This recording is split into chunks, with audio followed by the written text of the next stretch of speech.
Hello everyone and welcome to another YouTube video of yours truly, WordyLive. This video is a new tips and tricks video that revolves around streaming. So I'm a streamer on twitch.tv/WordyLive and a lot of people have asked me, how do I get viewers and how do I keep them there?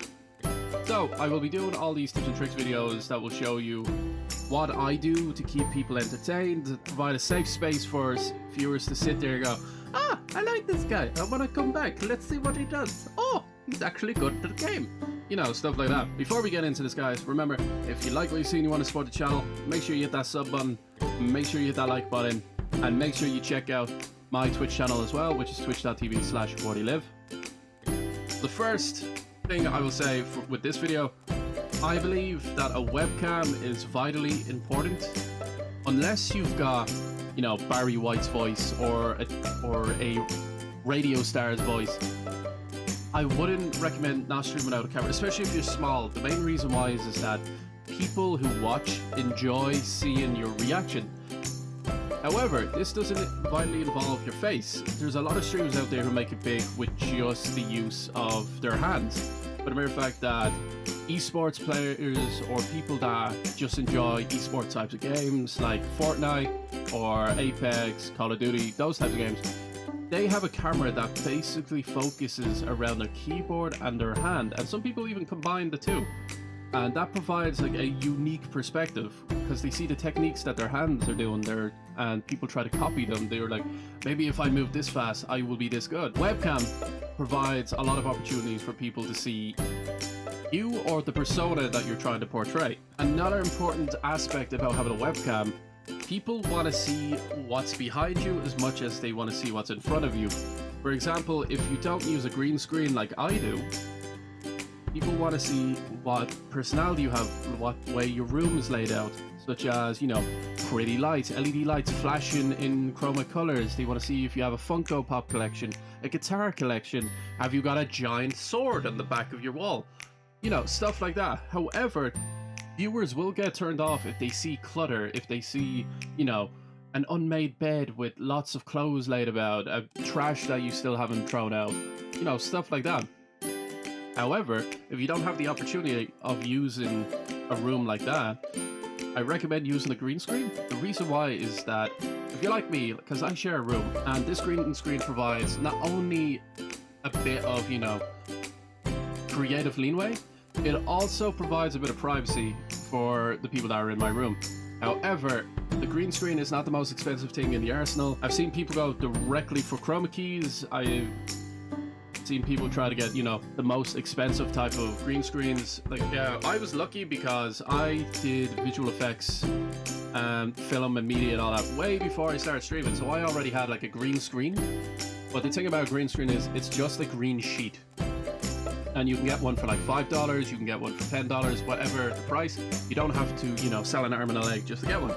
And here's another thing as well, with cameras, you don't have to buy the most expensive camera. Like, I started off on a console, and when I noticed the difference between having a camera and not having a camera, I got one of those, you know, little crappy Xbox cameras when I was on the console, and there was a huge difference because people could see my face. However, everyone could see and hear everything else. Eventually I ended up doing a hop to PC, and then being able to play with the webcam and the camera and all that. Way better. Way better, more creative leeway. As you can see with my background with the green screen that I have, I'm in my own little universe, and if you can play along with that and be creative with those types of things, this goes a hell of a long way, especially for viewers' entertainment. Another thing that is important as well, audio. Audio is vitally important for the viewer for the mere fact that they want to hear you, but they also want to hear the game. However, they want to hear you more than the game. So make sure you balance it out. Make sure it's not too loud, make sure it's not too low, make sure your voice isn't overpowering, make sure it's in that nice sweet spot, because there are plenty of people that I've watched and their audio is completely all over the place. You have to make sure that it's vitally important that you balance it out, because the viewer is not there for, you know, just the visual pleasure. They want to make sure that they can hear you properly, especially if they move to another tab and they just want to listen. Because there are plenty of people, including myself, that I turn on streams and I just listen to the people talk. just because they're extremely funny. The funny thing about audio as well, I have a microphone that I'm using right now, and this is like before I used streaming. I had a sound mixing equipment just for, you know, doing vocal recordings, stuff like that.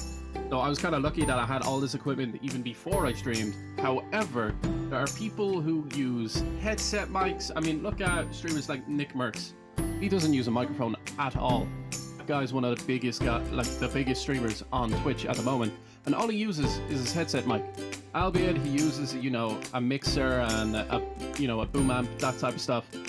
However, for people starting off, use a headset. It doesn't matter as long as the sound quality is fine, like, you know, good enough for the streamer and for the streams. It doesn't matter if you have a €300 microphone. It doesn't matter if you have, you know, €25 headset. As long as it does its job, you don't have to worry about it. In the future, you can think about upgrading, because that's what I did. I started with a headset, and then eventually I was like, you know what? I'm gonna get brave. I'm gonna bring out the microphone. I'm gonna bring out the arm, you know, the mic frame. I'm gonna bring out the works. I want it to look like a streamer studio. Over the past year and a half since I've been streaming, I've upgraded my peripherals. I've upgraded my equipment. Like, I've got a softbox light to my right. I've got a makeup light that I really need to replace. Really do. A green screen. I've got the arm crane, like the microphone crane, a webcam. Like, I upgraded my webcam, now I want to upgrade it again to a DSLR. There's so much that streaming actually allows you to feel good about.